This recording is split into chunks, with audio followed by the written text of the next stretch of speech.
ইন্দিরা গান্ধীর পরিচয় জানুন। পূর্ণ নাম ইন্দিরা প্রিয়দর্শিনী গান্ধী। জন্ম 19 নভেম্বর 1917, ব্রিটিশ ভারত। পিতা জওহরলাল নেহেরু, মাতা কমলা নেহেরু।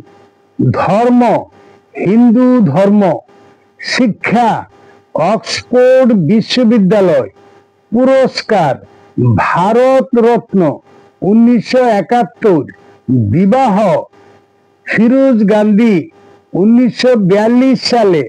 সন্তান রাজীব গান্ধী ও সঞ্জয় গান্ধী। স্লোগান গরিবি হটাও।